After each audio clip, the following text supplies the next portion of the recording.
नमस्कार, मैं हूं मोबिना महक और आप देख रहे हैं मीडिया नेटवर्क 24 न्यूज। शहीद वतन नवाब मज्जू खां का इतिहास। मुरादाबाद से शहीद वतन नवाब मज्जू खां का नाम जब भी आता है तो अंग्रेजों की बर्बरियत का नक्शा सामने आ जाता है। जिसने अंग्रेजों की आंखों में आंखें डालने की कोशिश की, अंग्रेजों ने उसको नेस्तनाबूद करने के लिए कोई हरबा ऐसा नहीं किया था जो इस्तेमाल न किया हो। जब मई 1857 ईस्वी में नवाब साहब अंग्रेजों को मुरादाबाद से निकालने में कामयाब हो गए तो अंग्रेजों ने अपनी शिकस्त का इस तरह बदला लिया कि नवाब साहब को बदनाम करने के लिए उन पर अपनी औरतों के साथ बदसलूकी करने के इल्जामात भी लगा दिए। हालांकि नवाब मज्जू खां खानदानी नवाब और मुरादाबाद के शासक थे।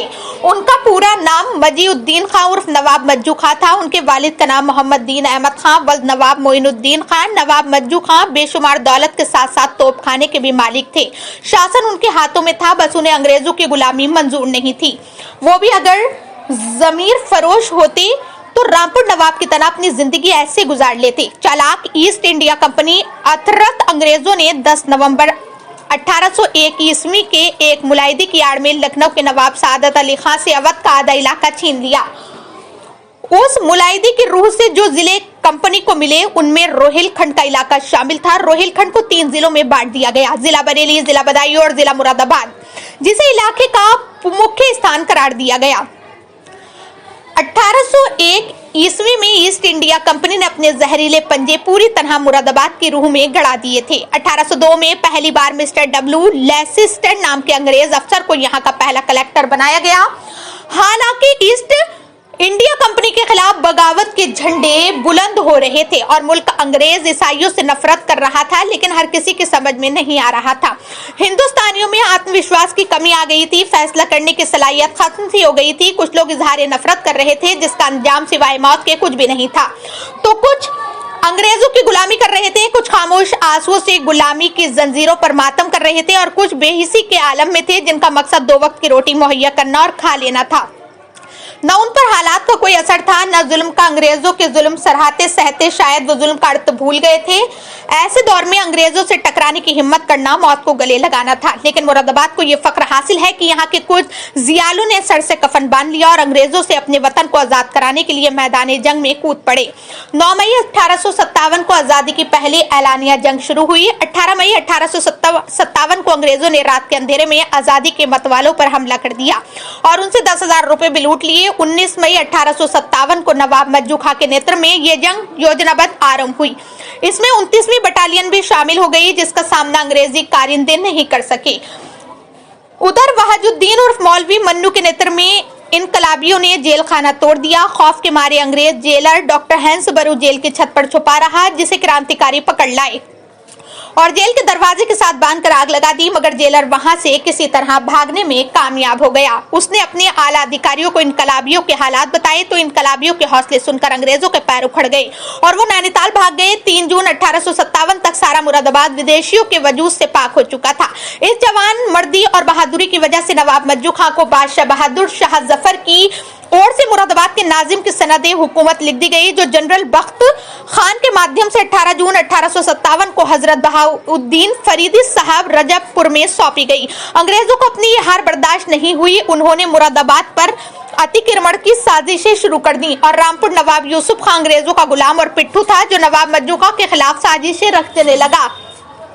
22 अप्रैल 1858 बहादुर शाह जफर के बेटे फिरोज शाह जब मुरादाबाद आए तो नवाब रामपुर ने मुरादाबाद पर आक्रमण कर दिया और मुरादाबाद के आवाम पर अंग्रेज सिपाही टूट पड़े। अंग्रेज के सिपाही टूट पड़े और कत्लेआम करने लगे, जिसकी वजह फिरोज शाह मुरादाबाद से बाहर निकल गए। 25 अप्रैल 1858 को सर किरोक्राफ्ट विल्सन जज के मनहूस नेतृत्व में नवाब मज्जू खां साहब के एक नौकर की गद्दारी का सहारा लेकर 7 अंग्रेज सिपाही नवाब साहब के महल में दाखिल हुए और नवाब साहब पर हमला कर दिया। उनसे नवाब साहब बड़ी बहादुरी से अकेले लड़े और 7 को मार गिराया। बाद में बड़ी तादाद में फौज पहुंची और नवाब साहब पर हमला कर दिया, जहां नवाब साहब को गोली लग गई और वो शहीद हो गए। उनके महल में निर्माण के लिए चूना पड़ा था। उनके तड़पते हुए जिस्म को उस चूने में डाल दिया गया और चूने पर पानी डलवा दिया गया, जिससे उनके जिस्म के चिथड़े उड़ गए और वहां मौजूद उन्हीं के हाथ के पांव से बंधवा कर और उन्हीं के हाथी के पांव से बंधवा कर गलशहीद पर हजरत रोशन मियां वाले कब्रिस्तान में फेंकवा दिया गया। उनकी लाश को दफन करने की भी इजाजत न थी। जिन बाबा साहब ने उनका कफन दफन किया उनको भी फांसी पर चढ़ा दिया गया। इसी कब्रिस्तान के सामने उनका भी मजार शरीफ है जो गलशहीद बाबा के नाम से मशहूर है। गलशहीद का असली नाम गिल शहीद था। गिल का फारसी में मतलब होता है मिट्टी, इसलिए मुरादाबाद का ये मोहल्ला शहीदों की मिट्टी यानी गिल शहीद के नाम से मशहूर हुआ, जो वक्त के साथ गल शहीद हो गया, क्योंकि इसी जगह पर अंग्रेज आजादी की उन्मत वालों को फांसी दिया करते थे, जिन्होंने बहादुर शाह जफर के बेटे फिरोज शाह के सामने विदेशियों से देश को आजाद कराने की कसम खाई थी। 25 अप्रैल 1858 को नवाब मज्जू खान को शहीद करने के बाद चुन चुन कर इनकलाबियों को साथ देने वालों को पेड़ों पर लटका दिया। आज भी यहाँ उन पेड़ों से बचा एक इमली का पेड़ बाकी है, जिन पर नवाब मज्जू खान का साथ देने वालों को फांसी दी गई थी। 2001 में स्वर्गीय जावेद रशीद एडवोकेट के नेतृत्व में एक कमेटी बनाई गई और सन 2003 में नवाब मज्जू खान के मजार का निर्माण कराया गया। आज नवाब मज्जू खान के नाम से एक गेट गलशहीद चौराहे पर मौजूद है और प्रशासन और शासन की तरफ से 26 जनवरी, 25 अप्रैल, 15 अगस्त, 2 अक्टूबर को स्वतंत्रता संग्राम सेनानी के मजार पर डीएम साहब की हाजिरी दी जाती है। हाजी वकील रशीद एडवोकेट अध्यक्ष, शहीद वतन नवाब मज्जू खान मेमोरियल कमेटी मुरादाबाद से मोहम्मद समीर की रिपोर्ट।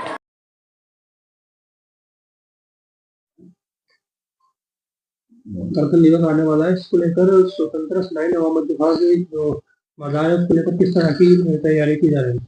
देखिए, हर साल की तरह इस बार भी 26 जनवरी को शहीद वतन नवाब मज्जू खां के मज़ार पर एक चादर पोशी होती है। लोग आते हैं, खराज अकीदत पेश करते हैं, जिसमें शासन प्रशासन के लोग होते हैं, मुरादाबाद की आवाम भी होती है और जो भी शख्सियतें हैं वो सब मुरादाबाद आती हैं, उनको खराज अकीदत पेश करती हैं। तो नवाब मज्जू खां वो शख्सियत हैं जिन्होंने अंग्रेज़ों को 18 मई 1857 को मुरादाबाद से मार मार के भगाया था और उसके बाद वो उनको बहादुर शाह जफर ने मुरादाबाद की नाजिम की उपाधि दी उन्हें। वो मुरादाबाद के नवाब घोषित हुए और 22 अप्रैल 1858 को जब बहादुर शाह जफर के बेटे फिरोज शाह मुरादाबाद आए और फिर जब वो यहाँ से चले गए तो उसके बाद अंग्रेज़ों ने और रामपुर नवाब ने मिलकर मुरादाबाद पर हमला कर दिया। और नवाब मज्जू खां एक बहुत रईस आदमी थे, बहुत दौलतमंद आदमी थे। उन्होंने अंग्रेज़ों की गुलामी को स्वीकार करने से इनकार कर दिया। उन्होंने कहा कि ये देश आज़ाद है और हम आज़ाद मुल्क में रहते हैं, इसके लिए हम अपनी जानों की कुर्बानी देंगे। और उन्होंने बाकायदा अपनी फ़ौज तैयार करी और रामगंगा किनारे अंग्रेज़ों की फ़ौज से बहुत ज़बरदस्त मुकाबला हुआ। जिसके बाद नवाब मज्जू खां जब अपने हवेली पे थे तो अंग्रेज़ कुछ 7 अंग्रेज़ सिपाही वहाँ पहुँचे। नवाब साहब ने 7 अंग्रेज़ सिपाहियों को तो अपने तहे टेक कर दिया और उसके बाद और वहाँ सिपाही पहुँचे अंग्रेज़ों के, जिन्होंने नवाब साहब को वहाँ गोली से शहीद कर दिया। नवाब साहब की जब शहादत हो गई तो उनकी लाश को वहीं पर उनके घर पर चूने की एक गड्ढा था, उसमें चूना का पानी पड़ा था, उसमें उनकी लाश को डाल दिया गया। जिसके बाद नवाब साहब की लाश को जब वो फूल गई तो हाथी के पाँव से बनवाकर, नवाब साहब के हाथी के पाँव से बनवाकर पूरे शहर में घुमाया गया और मुरादाबाद की आवाम को ये मैसेज दिया गया कि जो भी अंग्रेज़ों के खिलाफ बोलेगा उसका हशर यही करेंगे। और नवाब साहब को यहाँ गलशहीद स्थित फेंक दिया गया। यहाँ पे फिर बाबा गलशहीद ने उनको तदफीन की। जब अब उनका मज़ार भी है। शहीद वतन नवाब मज्जू खां मेमोरियल कमेटी जो जावेद रशीद आमिर साहब ने बनाई थी, तो तब से वो इस पे काम कर रही है कमेटी। और सन 2000 के आसपास यहाँ पे मज़ार की चिन्हित किया गया और यहाँ मज़ार भी बनाया गया और अब वहाँ सब लोग वहाँ आते हैं। बस हमारी सरकार से, प्रशासन से सबसे यही गुजारिश है कि जिन लोगों ने अपनी जानों को इस देश की आज़ादी के लिए कुर्बान किया, हमारी आज़ादी के लिए कुर्बान किया, आने वाली नस्लों को आज़ाद रखने के लिए कुर्बान किया, उन शहीदों को याद करने के लिए सिर्फ 1 दिन या 2 दिन नहीं होने चाहिए, बल्कि उनके नाम पर मुरादाबाद में नवाब मज्जू खां यूनिवर्सिटी बननी चाहिए। एक बहुत मशहूर पत्रकार थे, स्वतंत्रता संग्राम सेनानी थे, सूफी अम्बा प्रसाद, तो उनके नाम पर कोई मेडिकल कॉलेज होना चाहिए, कोई पत्रकारिता का कॉलेज होना चाहिए। तो ऐसी चीज होनी बहुत जरूरी है। अब मुरादाबाद में एक यूनिवर्सिटी भी बन रही है, तो सरकार ने उसको पास भी कर दिया है। तो हम चाहते हैं उस यूनिवर्सिटी का नाम नवाब मंजूखा के नाम पर रखा जाए, जिससे हमारे आने वाली नस्लों को प्रेरणा मिले कि देश की आजादी की लड़ाई लड़ने वाले, देश पर कुर्बान होने वाले लोगों को हम वो लोग हैं कि जो भूलते नहीं है, उन्हें याद रखते हैं।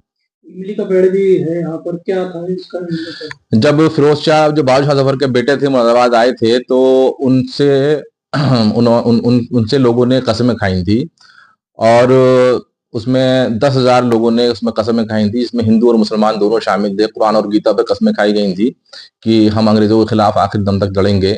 लेकिन जब अंग्रेजों ने यहाँ पर मुरादाबाद पर कब्जा कर लिया और नवाब साहब की शहादत हो गई, तो वो जो लिस्ट थी वो अंग्रेजों के हाथ लग गई, और मुखबिरों ने ये काम किया, कुछ जमीनों के लिए, कुछ जायदादों के लिए, और एक एक करके उन लोगों को ढूंढ ढूंढ करके उनको शहीद किया गया। तो गलशहीद का जो इलाका है, यहाँ सब पहले पेड़ ही पेड़ थे, अब कुछ उसकी निशानियां यहाँ बाकी रह गई, जिसमें एक इमली का पेड़ भी है। वहां पर लोगों को लाकर शहीद किया जाता था, और लाशों को उतारा नहीं जाता था, ताकि लोगों को हमेशा ये अंग्रेज दिखाना चाहते थे कि जो भी अंग्रेजी हुकूमत के खिलाफ बोलेगा, उसके साथ हम यही सलूक करेंगे।